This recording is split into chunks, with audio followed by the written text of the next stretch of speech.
Bismillahirrahmanirrahim.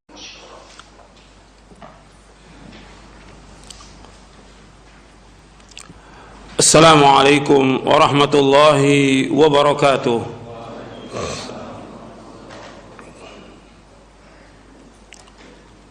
Innal hamdalillah nahmaduhu wa nasta'inuhu wa nastaghfiruh wa na'udzu billahi min shururi anfusina wa min sayyiati a'malina.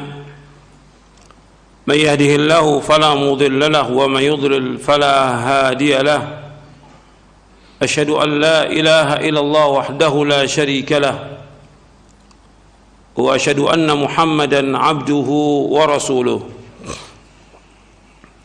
يا أيها الذين آمنوا اتقوا الله حق تقاته ولا تموتن إلا وأنتم مسلمون يا أيها الناس اتقوا ربكم الذي خلقكم من نفس واحدة وخلق منها زوجها وبث منهما رجالا كثيرا ونساء واتقوا الله الذي تساءلون به والأرحام إن الله كان عليكم رقيبا يا أيها الذين آمنوا اتقوا الله وقولوا قولا سديدا يصلح لكم أعمالكم ويغفر لكم ذنوبكم ومن يطع الله ورسوله فقد فاز فوزا عظيما أما بعد فإن أصدق الحديث كتاب الله وخير الهدي هدي محمد صلى الله عليه وعلى آله وسلم وشر الأمور محدثاتها وكل محدثة بدعة وكل بدعة ضلالة وكل ضلالة في النار.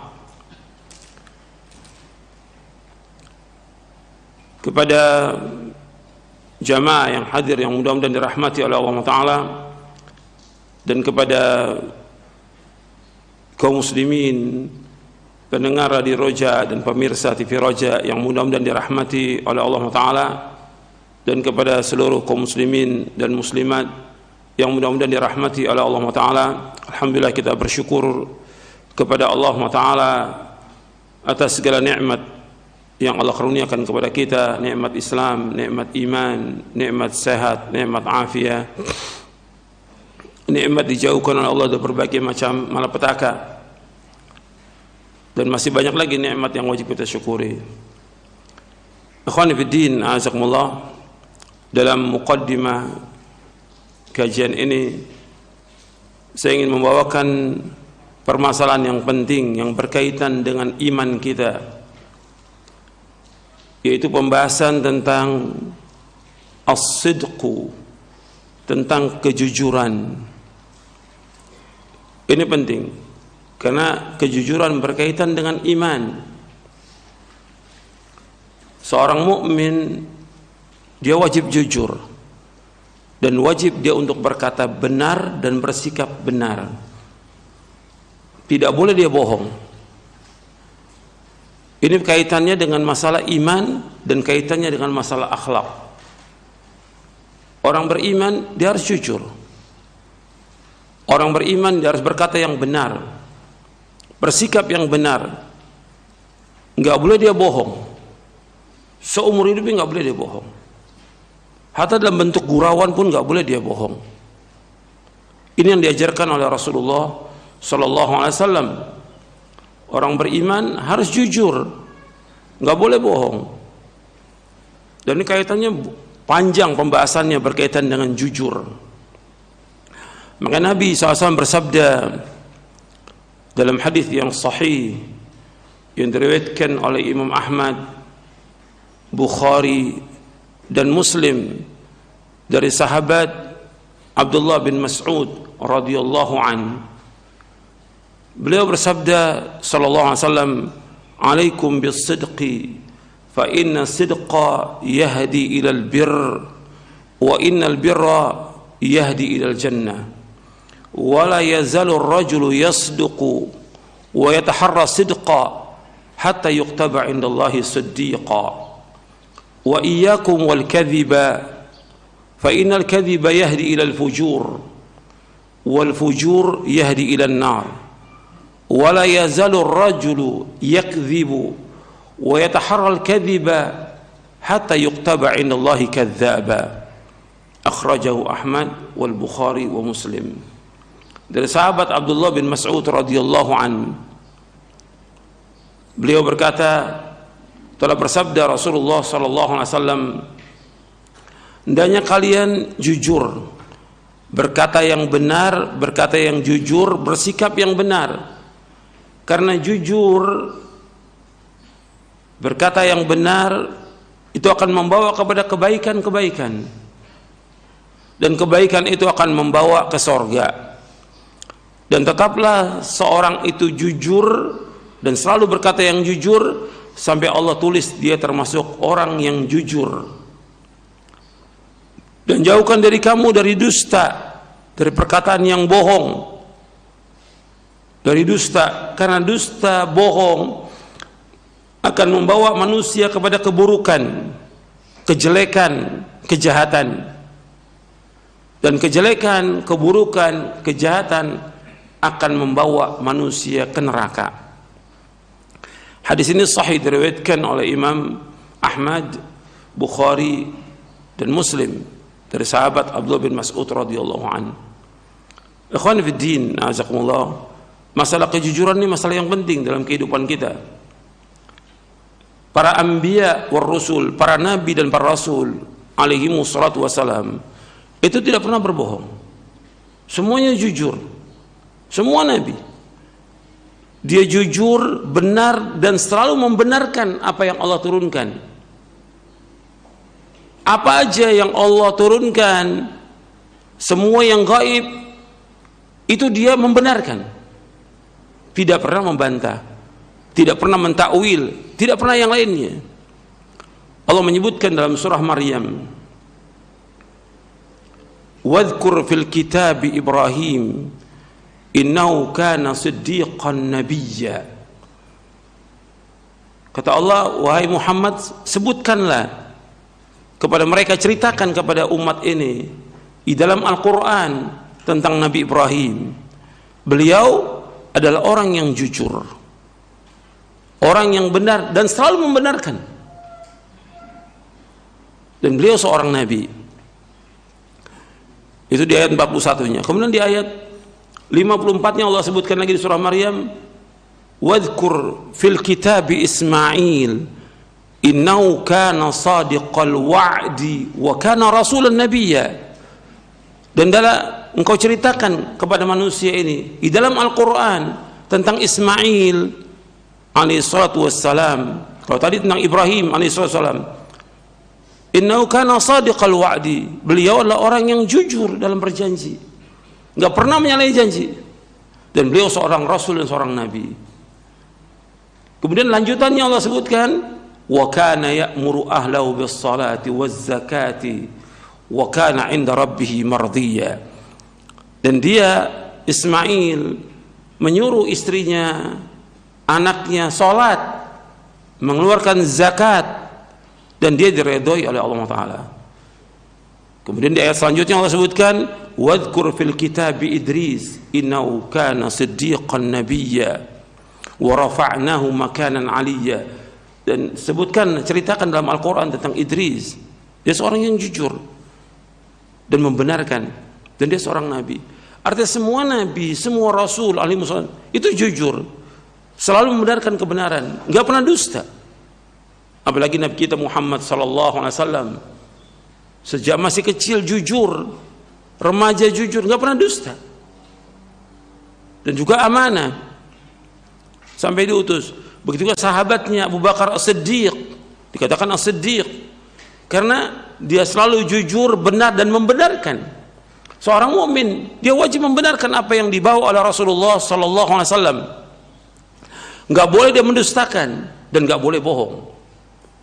Allah sebutkan dalam surah Az-Zumar,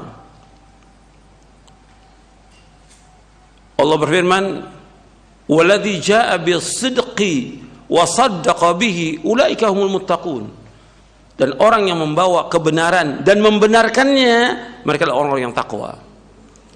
Jadi orang-orang yang jujur Allah sebutkan dengan orang yang takwa. Seperti Allah sebutkan dalam surah Al-Baqarah di ayat 177 ketika Allah menyebutkan tentang iman kepada Allah, kepada malaikatnya, kepada kitabnya, kepada hari akhir, begitu juga memberikan makan kepada orang sanak kerabat, orang-orang miskin, membantu mereka. Kemudian setelah itu Allah sebutkan tentang orang-orang yang mendapatkan cobaan ujian, was-sabirina fil ba'sa'i wad-dharra'i wa hinal ba's ulaika alladzina sadaqu wa ulaika humul muttaqun. Dan orang-orang yang dia sabar ketika mendapatkan penderitaan, kesusahan, kesulitan, dan juga dalam peperangan, mereka adalah orang yang jujur. Dan mereka adalah orang yang bertakwa. Kalau sebutkan antara jujur dengan takwa, jujur dan takwa, karena punya kaitan. Jadi ikhwan fillah, azakumullah, jujur ini merupakan tanda iman. Sebab yang membedakan antara jujur dengan kebohongan itu sifat dari orang munafik. Orang beriman mesti jujur, orang munafik mesti dusta. Kan Nabi menyebutkan SAW tentang tanda orang-orang yang munafik. Nabi menyebutkan tentang tanda munafik itu, idza haddatsa kadzaba wa idza wa'ada akhlafa wa idza tumina khana wa idza khasama fajara. Orang munafik, ini hadis sahih, Nabi menyebutkan apabila berkata dusta, apabila berjanji menyalahi janji, apabila diberikan amanah dia khianat, dan kalau dia bertengkar dia melewati batas. Ini ciri munafik. Jadi nggak ketemu tuh antara iman dengan nifak, nggak ketemu tuh. Makanya akhlak yang jelek yang paling dibenci oleh Nabi dusta, bohong. Sebagaimana kata Aisyah radhiyallahu anha yang diriwayatkan oleh Imam Baihaqi dalam kitabnya Syu'abul Iman dari sahabat Aisyah ummul mukminin radhiyallahu anha, kata Aisyah radhiyallahu anha wa ardhaha,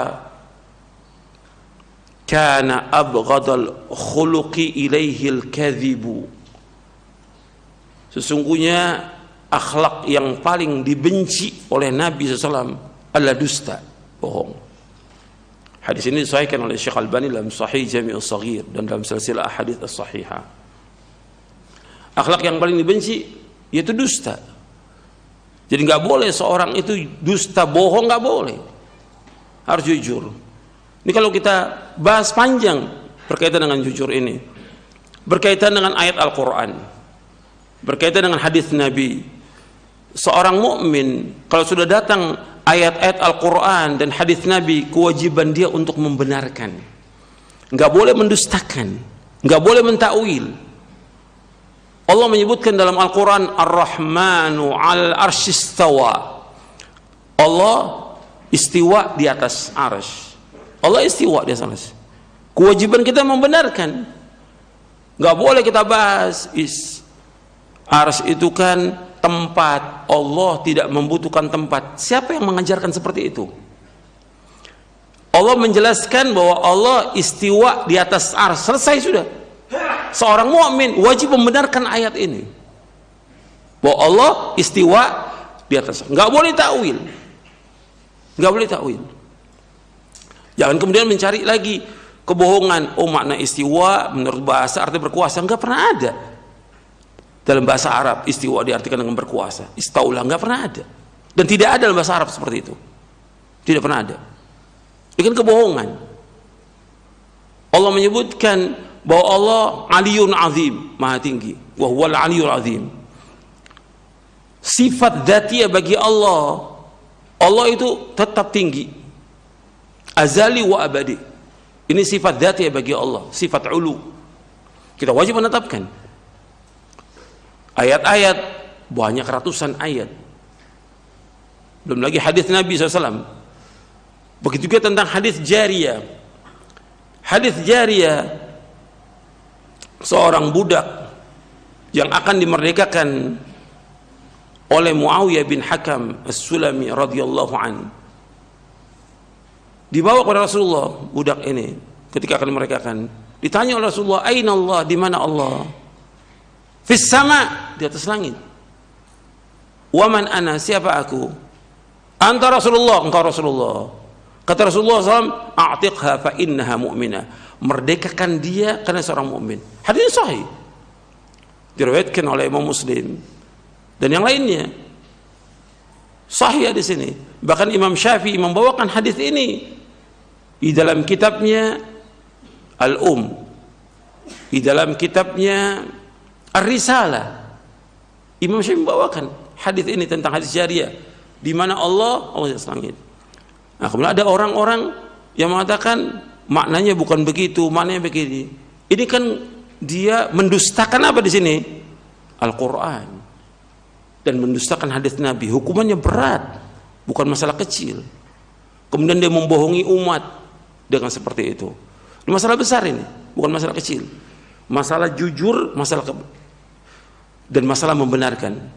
Siddiq, dia jujur dan membenarkan, harus membenarkan. Jadi orang beriman itu kalau sudah datang dari Quran dan hadis Nabi yang sahih, kewajiban kita sami'na wa ata'na, taslim. Nggak boleh bantah dari Quran Sunnah, nggak boleh, terima sudah. Jangan kita bantah dengan akal kita picik, nggak boleh. Jangan dengan pengetahuan kita. Al-Quran wajib kita benarkan selama Al-Quran wajib kita benarkan. Hadis Nabi selama itu sahih, kita wajib membenarkan semuanya. Itu yang membuat para sahabat dikatakan oleh Allah mereka adalah orang-orang yang jujur. Jujur dalam imannya, jujur dalam taubatnya, jujur dalam semua hal. Maka kita disuruh oleh Allah bersama orang-orang yang jujur. Allah berfirman dalam surah At-Taubah di ayat 119, ya ayyuhalladzina amanu taqullaha wa kunu ma'as sadiqin. Wahai orang beriman, bertakwalah kepada Allah dan adalah kalian bersama orang-orang yang jujur. Itu para sahabat, semuanya jujur. Ini satu contoh. Contoh yang lain, kita wajib jujur dalam membawakan hadis Nabi SAW. Gak boleh berbohong atas nama Nabi. Sebab masalah bohong atas nama Nabi bukan masalah kecil. Cerita-cerita, dongeng-dongeng yang lain yang bohong itu nggak boleh. Mengatakan Rasul pernah berkata begini, Rasul pernah cerita begini, padahal nggak ada riwayatnya, dan Nabi nggak pernah bersabda, atau dia sudah tahu bahwa itu dusta, berat hukumannya.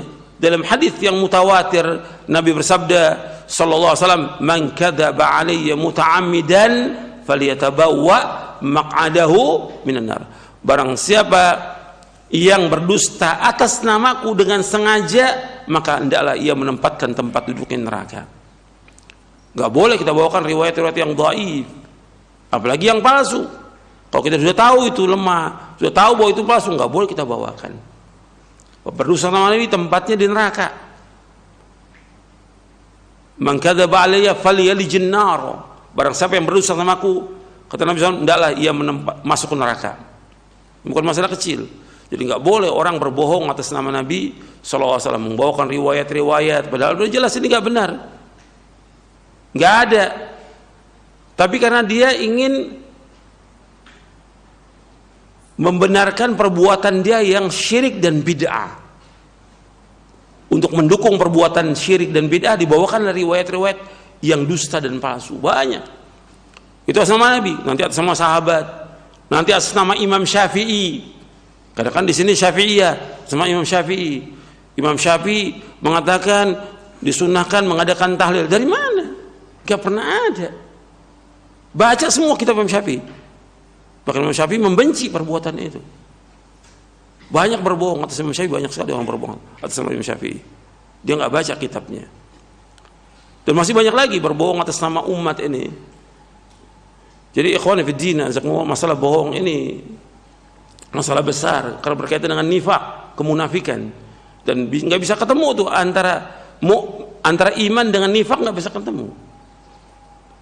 Kalau orang beriman dia akan jujur, dia selalu jujur, nggak boleh berdusta.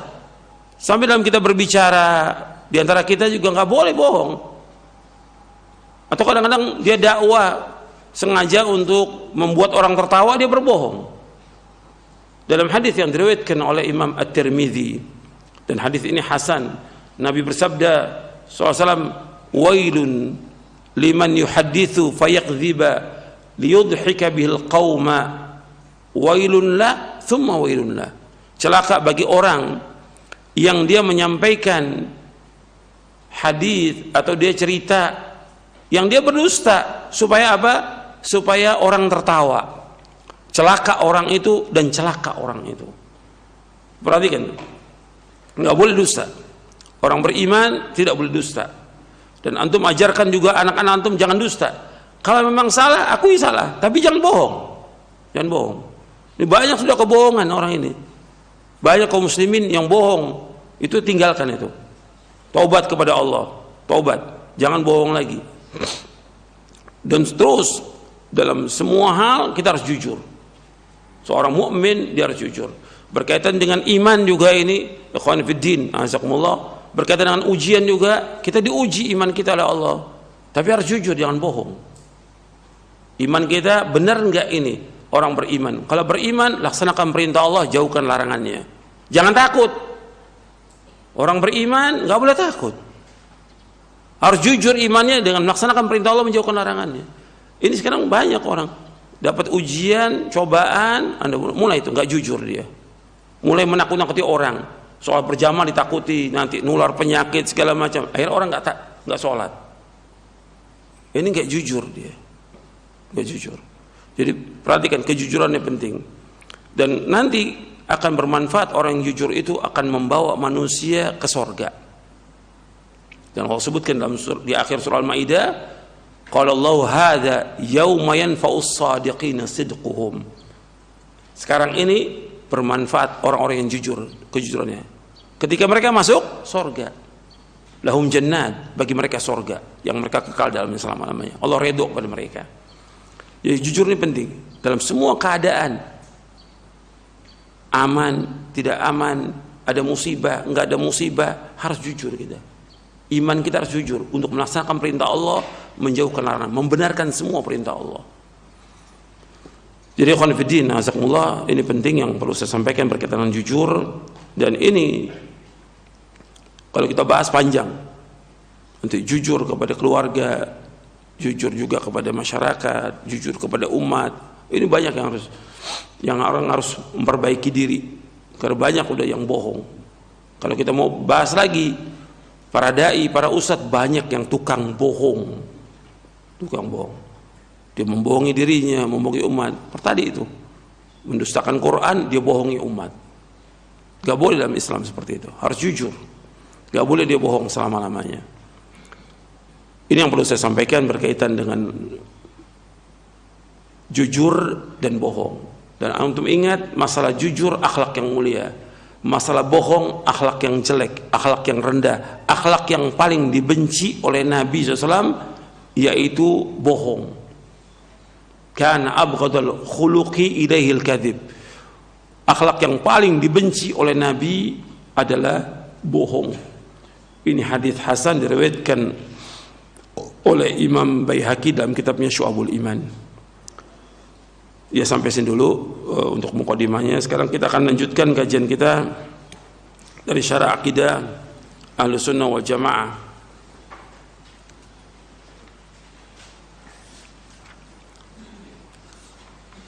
Kita masuk bab yang poin yang ke-28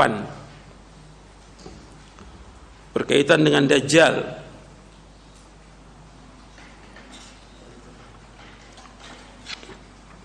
Dajjal itu sama dengan kadzab, tukang dusta. Ya, yang tadi kita bahas itu Dajjal tukang dusta, suka membohongi orang karena dia bohong. Dia mengatakan dirinya sebagai Tuhan. Ini kan bohong. Jadi Dajjal tukang bohong.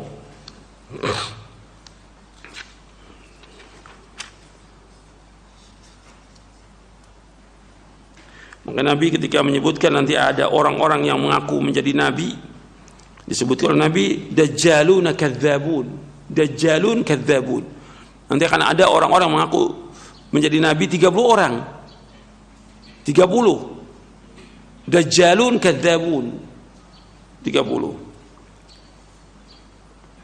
Dan semua mengaku sebagai Nabi. Wa ana khatamun nabiyyin la nabiyya ba'di. kita bahas tentang Dajjal. Pemahaman Ahlussunnah tentang Dajjal dibahas oleh para ulama dalam kitab-kitab akidah berkaitan dengan Dajjal, karena ada firqah yang sesat yang menolak adanya Dajjal, tidak mengakui tentang ada Dajjal. Dianggap ini cuma sekedar rumusan aja, bukan hakiki, kata mereka. Ini nas hadis-hadis tentang Dajjal ini mutawatir. Makanya pemahaman Ahlussunnah tentang Dajjal sebagai berikut. Yang pertama, siapa Dajjal itu? Dajjal adalah seorang anak Adam yang mempunyai ciri-ciri yang jelas, akan dapat dikenal oleh setiap mukmin apabila ia telah keluar, sehingga mereka tidak terkena fitnahnya. Fitnah Dajjal adalah fitnah yang paling besar di muka bumi ini. Ciri-cirinya, yang kedua, ciri-ciri Dajjal, seorang yang masih muda, wajahnya merah, pendek kakinya bengkok. Jadi seorang yang masih muda, wajahnya merah, pendek, kakinya bengkok, rambutnya keriting, mata sebelah kanannya buta, menonjol keluar bagaikan buah anggur yang mengapung. Di atas mata kirinya daging yang tumbuh, tertulis di antara kedua matanya kafir. Dapat dibaca oleh setiap muslim yang bisa baca tulis dan yang tidak bisa baca tulis. Dajjal adalah seorang yang mandul, tidak mempunyai anak. Dan Dajjal ini manusia yang besar, ya. Disebutkan dalam hadis Tamim Ad-Dari yang diriwayatkan oleh Imam Muslim bahwa Tamim Ad-Dari ini dia dengan kawan-kawannya pernah mengarungi lautan dengan perahunya, kemudian terdampar di sebuah pulau di daerah timur. Kemudian bertemu di depannya manusia yang berbulu semuanya, nggak tahu tentang kubul dan duburnya, berbulu semuanya. Ditanya, siapa engkau? Ditanya, Jassasa. Terus ditanya lagi, jasa itu apa? Engkau masuk ke dalam. Di dalam pulau itu atau di goa itu nggak tahu, disebutkan ada orang yang diikat. Ditanya, siapa engkau? Disebut bahwa dia Dajjal. Berarti ini sudah ada Dajjal ini, diikat. Dan kata Tamim, aku belum pernah lihat manusia yang besar seperti Dajjal, tapi diikat. Dan Dajjal mengatakan, ceritakan tentang Nabi yang ummi, itu tentang Nabi Muhammad SAW. Diceritakan, terus ceritakan tentang Buhairah, tentang segala macam, diceritakan oleh Tamim Ad-Dari semuanya itu. Dan Dajjal mengatakan, dan sebentar lagi aku akan diizinkan untuk keluar. Ini menunjukkan bahwa dia bukan Tuhan, tapi dia ngaku sebagai Tuhan. Dia nggak bisa membuka ikatannya sampai Allah izinkan dia untuk keluar, sebagai fitnah buat manusia. Dan itu adanya di daerah timur, kata Nabi, Qibal al-Masyriq, timur. Dan gak diketahui tempatnya, tidak diketahui tempatnya. Dia ada di satu pulau di bagian timur, dan nanti akan keluar dia, Dajjal ini. Dan disebutkan dalam hadis itu, dalam hadis Imran, jadi dalam hadis Tamim Ad-Dari yang riwayat Muslim, a'zamu insanin ra'ainahu qad khalqan wa ashadu withaqan. Belum pernah aku melihat orang yang paling besar yang kami lihat bentuknya dan juga ikatan yang keras, yaitu dari Dajjal.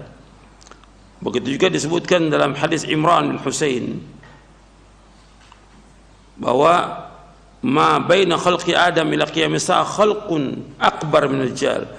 Tidak ada makhluk dari anak Adam ini sampai hari kiamat yang lebih besar daripada Dajjal. Artinya dia manusia biasa tapi besar dia bentuknya. Seperti yang saya sebutkan, masih muda, pendek kakinya, meskipun dia hidup ribuan tahun, sudah ribuan tahun, tetap masih muda. Ini kekuasaan Allah SWT. Udah ribuan tahun Dajjal.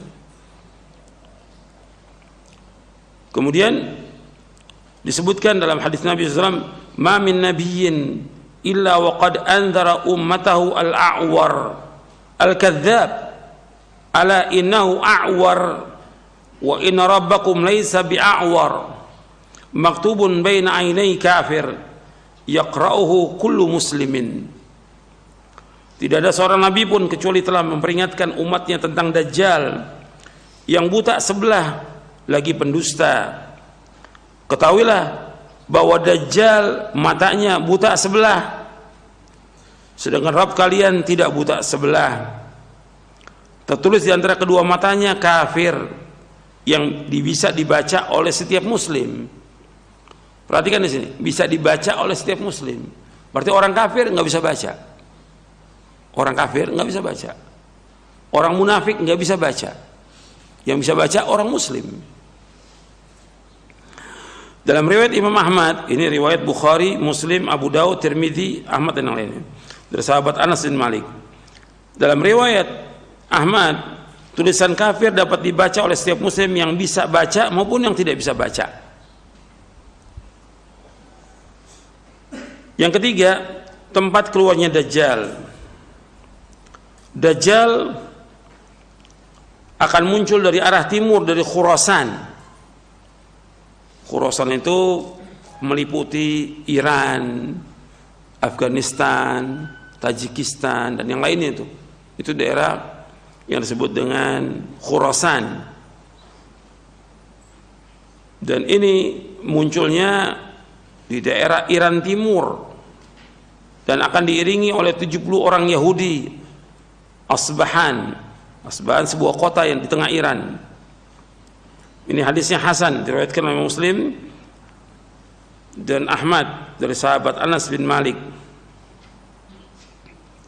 Nanti akan munculnya Dajjal itu dari arah timur, dari Khurasan. Jadi Khurasan, kalau dalam bahasa Persia itu tanah matahari terbit, itu Khurasan. Ini adanya di daerah timur. Khurasan meliputi Iran, Afghanistan, Tajikistan, Turkmenistan, Uzbekistan dan yang lainnya itu. Itu daerah Khurasan namanya. Kemudian yang keempat,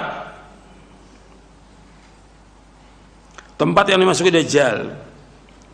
Dajjal berjalan muka bumi dengan cepat seperti hujan yang ditiup angin. Ia masuk ke setiap negeri kecuali Mekah dan Madinah, karena kedua kota tersebut dijaga oleh para malaikat. Ketika ia tidak dapat masuk ke Madinah, maka kota Madinah berguncang 3 kali. Kota Madinah berguncang 3 kali. Lalu keluarlah orang kafir dan munafik. Kaum munafik laki-laki dan perempuan keluar menuju Dajjal. Ini hadis sahih riwayat Bukhari, Muslim, Ahmad dari Anas bin Malik. Arti keluarlah orang-orang munafik laki-laki dan munafik perempuan menuju Dajjal. Menunjukkan bahwa di Madinah masih ada orang munafik sampai hari ini. Di Madinah masih ada orang munafik sampai hari ini. Dalam riwayat yang lain, keluarlah orang munafik laki-laki dan perempuan dan fasik laki-laki dan perempuan menuju Dajjal. Itulah dikatakan Yaumul Khalas. Dikatakan Yaumul Khalas, hari pembebasan. Ini riwayat Imam Ahmad dan Hakim Sahih. Artinya Madinah itu dibersihkan sudah. Enggak ada lagi orang munafik. Yaumul Khalas sudah bersih gitu. Sebab sampai hari ini masih ada orang-orang munafik. Di riwayat yang lain, tidak sejengkal tanah pun di bumi ini melainkan Dajjal menginjakkan kaki padanya. Artinya seluruh bumi ini akan dimasuki oleh Dajjal. Dajjal akan berjalan dengan cepat. Dengan kekuasaan Allah SWT, dia berjalan ke seluruh bumi ini. Dan Dajjal tidak dapat masuk ke 4 masjid. Itu Masjidil Haram, Masjid Nabawi, Masjid Al-Aqsa, dan Masjid At-Tur yang berada di Tur Sina. Ini diriwayatkan oleh Imam Ahmad, dikatakan oleh Imam Al-Haythami bahwa rawi-rawinya sahih. Berarti Dajjal memasuki semua negeri kecuali 4 yang tidak bisa dimasuki oleh Dajjal: Masjidil Haram, Masjid Nabawi, Masjid Aqsa, dan At-Tur. Yang kelima, keberadaan Dajjal di muka bumi ini. Dajjal berada di muka bumi selama 40 hari. Sehari seperti setahun, sehari seperti sebulan, sehari seperti sepekan, dan sisanya seperti hari biasa. Di Dajjal ini berada di muka bumi selama 40 hari. 40 hari. Jadi satu hari seperti setahun, satu hari seperti sebulan, satu hari seperti sepekan. Berarti sisanya yang 37 hari sama dengan hari biasa. Tapi 40 hari ini sudah membuat bencana yang luar biasa ini, petaka yang luar biasa, fitnah yang besar. Dari sebenarnya Allah ciptakan manusia ini yang paling besar fitnah Dajjal ini. Yang keenam, fitnah Dajjal merupakan fitnah yang paling besar sejak Allah ciptakan Adam sampai hari kiamat.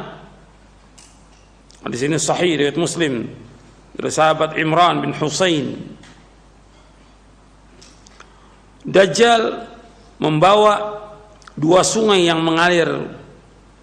Salah satunya terlihat air putih dan yang lainnya terlihat air yang terlihat api yang menyala-nyala.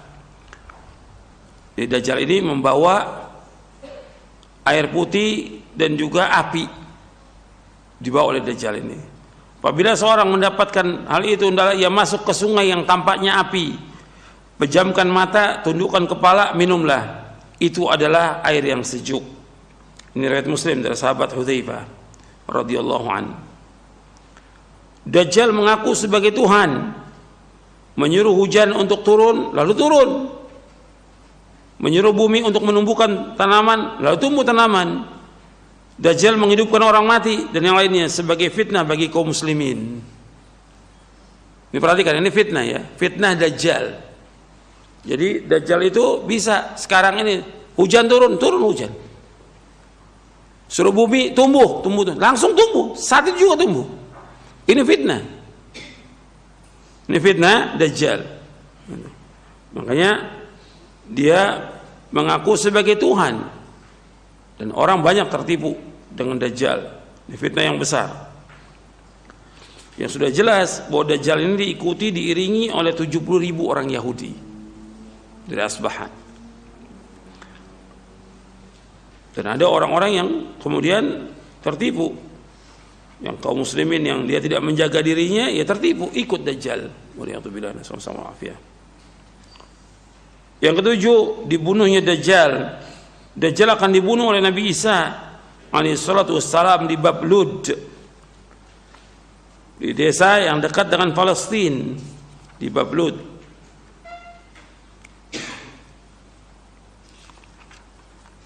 Jadi Dajjal ini akan dibunuh oleh Nabi Isa di desa dekat Baitul Maqdis di Palestina. Ketika melihat Isa, Dajjal langsung lunglai sebagaimana garam larut di dalam air. Kalaupun Isa tidak membunuh Dajjal dengan tombaknya, niscaya Dajjal akan mati karena kondisinya seperti itu. Akan tetapi Allah mencabut nyawanya melalui tangan Isa dan menampakkan darahnya di tombak Isa.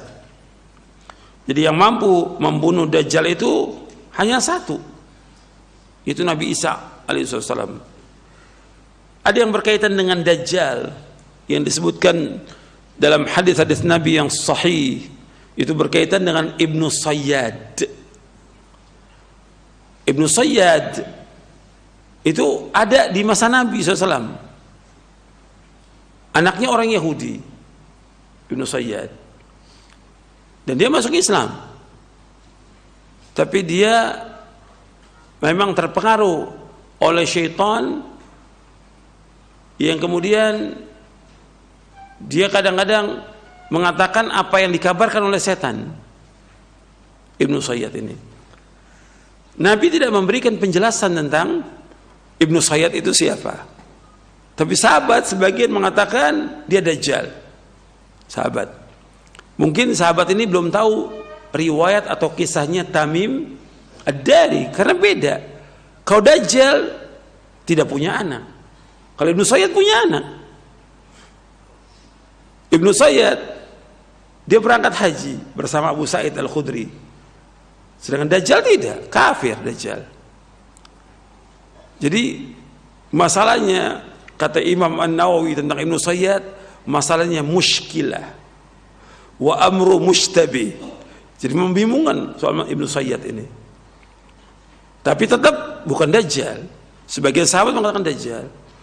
Waktu dia ditanya oleh Nabi, engkau beriman? Dia beriman. Kemudian ditanya Nabi, engkau beriman kepada aku? Kata Ibnu Sayyad, Nabi mengatakan amantu billah, aku beriman kepada Allah. Ini Ibnu Sayyad mengajak Nabi, kamu beriman gak kepada saya? Ibnu Sayyad ini. Kata Umar radhiyallahu an, ya Rasulullah, biar saya bunuh dia, saya bunuh orang ini. Kemudian kata Nabi, kalau seandainya dia Dajjal, ini yang jadi syahid di sini, kalau seandainya dia Dajjal, kamu gak akan bisa membunuhnya. Ini kata Nabi SAW, kalau seandainya Ibnu Sayyad itu Dajjal, kamu gak akan bisa membunuhnya. Karena yang bisa membunuh Dajjal hanya satu. Siapa? Nabi Isa alaihissalam. Seandainya dia Dajjal, maka engkau nggak akan bisa membunuhnya. Ini jadi syahid di sini. Bahwa nggak akan bisa orang membunuh Dajjal. Jadi Ibnu Sayyad tetap demikian dan mati seperti biasa Ibnu Sayyad. Dan punya anak. Dan anaknya seorang tabi'i, ma'ruf anaknya. Ditulis oleh para ulama tentang anaknya Ibnu Sayyad ini. Jadi ikhwan fillah azakumullah, ya fitnah ini banyak di zaman Nabi, sudah banyak fitnah. Tapi Ibnu Sayyad menurut sebagian ulama bukan Dajjal, karena Dajjal disebutkan ciri-cirinya jelas. Matanya buta sebelah, tulisannya kafir dan mengaku sebagai Tuhan dan yang lainnya. Ini mesti kalau membahas tentang Dajjal dalam pembahasan para ulama mesti dikaitkan dengan Ibnu Sayyad. Tapi tadi sudah saya jelaskan sebagian hadis yang sahih diriwayatkan oleh Imam Bukhari, Muslim dan yang lainnya. Sekarang yang ke-8. Ke-8, penjagaan diri dari fitnah Dajjal. Untuk menjaga diri dari fitnah Dajjal, yang pertama berlindung kepada Allah dari fitnah Dajjal. Setiap selesai dari tasyahud akhir, sebelum salam, pada setiap solat, baik solat yang wajib maupun solat yang sunnah. Jadi kita berlindung kepada Allah dari fitnah Dajjal setiap selesai dari tasyahud akhir. Berarti kita membaca ini setiap hari. Kita membacanya sebelum salam pada setiap solat, baik solat yang wajib maupun solat yang sunnah. Yang wajib aja kita baca 5 kali, yang wajib tasyahud akhir. Belum sholat sunat yang kita lakukan. Itu Rasulullah SAW bersabda, "Idza faragha adukum min at-tashaqqudil akhir, falyata'awwadz billahi min arba'in. Min adzabi jahannam, wa min adzabil qabri, wa min fitnatil mahya wal mamat, wa min syarril masihid dajjal." Apabila seorang dari kalian telah selesai tasyahud akhir, maka berlindunglah kepada Allah dari 4 hal. Yang pertama dari azab jahannam, dari siksa jahannam. Yang kedua dari azab kubur, dari siksa kubur. Yang ketiga dari fitnah hidup dan mati, serta yang keempat dari kejahatan fitnah Al-Masih Ad-Dajjal. Hadis ini sahih riwayat Muslim dari Abu Hurairah radhiyallahu anhu. Doa perlindungan dari fitnah Dajjal yang dibaca setelah tasyahud akhir setiap salatlah sebagai berikut: Allahumma inni a'udzubika min adzabi jahannam, wa min adzabil qabr, wa min fitnatil mahya wal mamat, wa min syarri fitnatil masihid dajjal. Ya Allah, aku berlindung padamu. Ya Allah, aku berlindung kepada Engkau dari adab jahannam, dari adab kubur, dari fitnah hidup dan mati, serta dari kejahatan fitnah Al-Masih Ad-Dajjal. Hadis sahih Muslim. Dajjal dikatakan Al-Masih, Isa juga dikatakan Al-Masih. Kalau Dajjal Masihud Dhalalah, adapun Isa Masihul Huda. Dajjal dikatakan Masih yang pertama maknanya karena matanya buta sebelah, mamsuhul ain. Itu makna yang pertama, dikatakan Masih. Artinya satu matanya buta, dikatakan Masih, al-mamsuh. Yang kedua Masih Dajjal karena dia berjalan di muka bumi,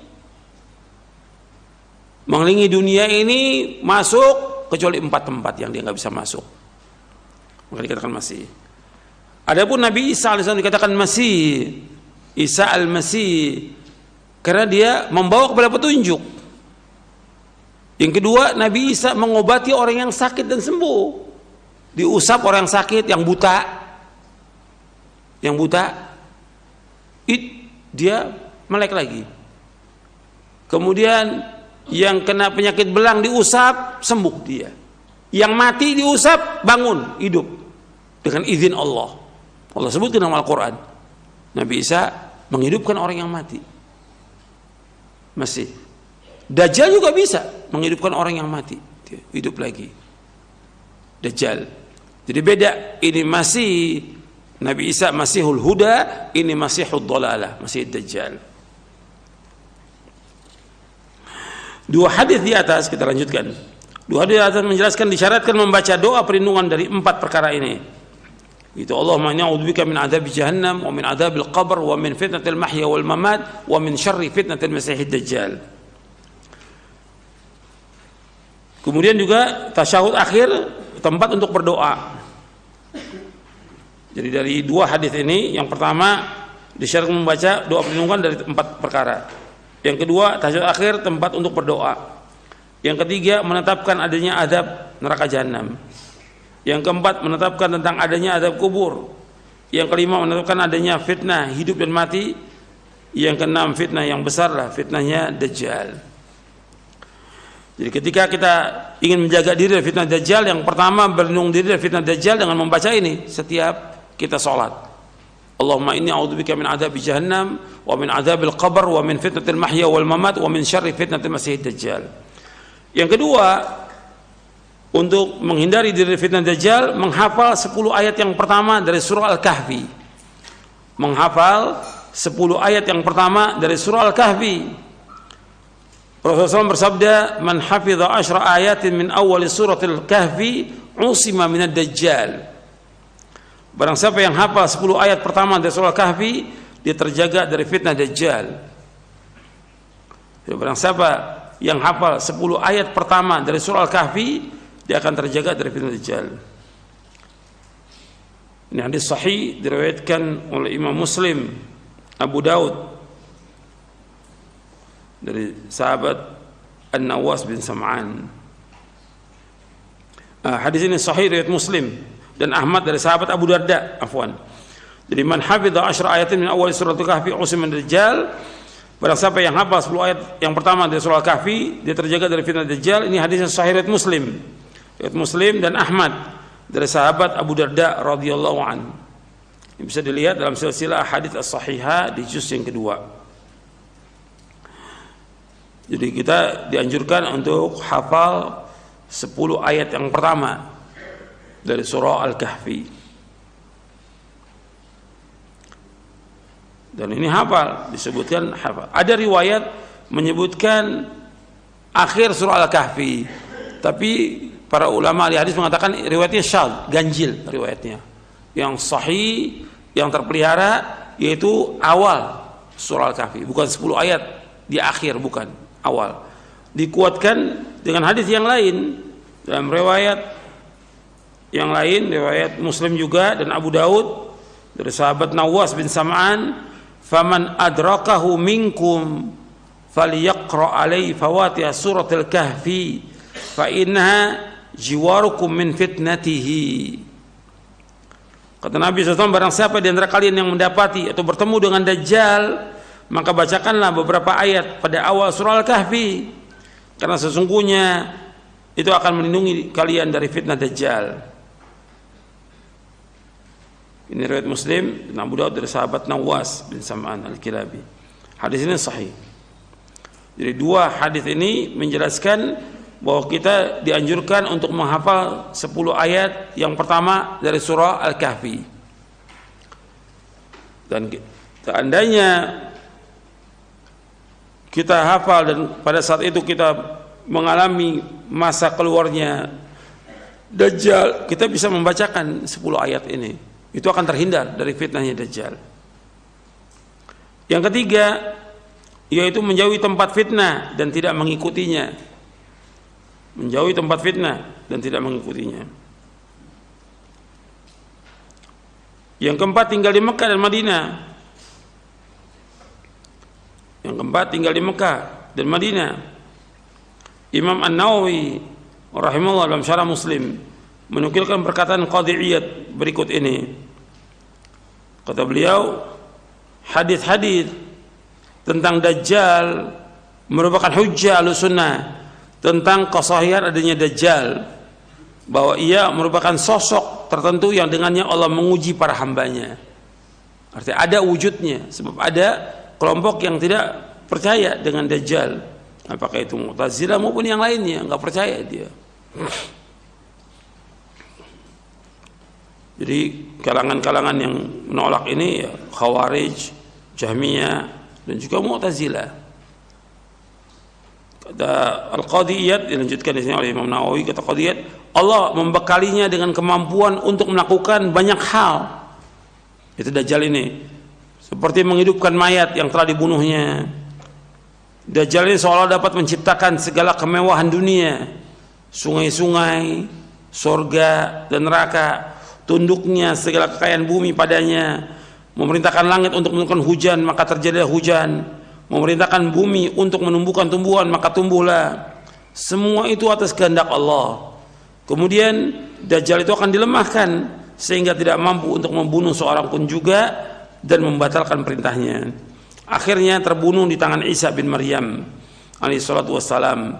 Dan Allah SWT menguatkan orang yang beriman. Ini menjadi mazhab Ahlussunnah dan seluruh ahli hadis, fikih dan nadhar. Berbeda dengan orang-orang yang mengingkari dan menentang dari kalangan Khawarij dan Jahmiyah serta sebagian dari kalangan Mu'tazilah. Ini dalam kitab Syarah Muslim. Ya, sampai di sini kajian kita berkaitan dengan fitnahnya Dajjal. Ini kita masih membahas tentang tanda-tanda kiamat yang besar.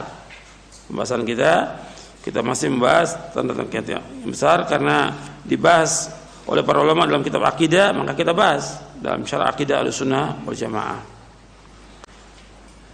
Wallahu a'lam wa sallallahu nabiyana Muhammadin sallallahu alaihi wa ala alihi wasallam. Mudah-mudahan yang saya sampaikan bermanfaat untuk saya dan antum sekalian.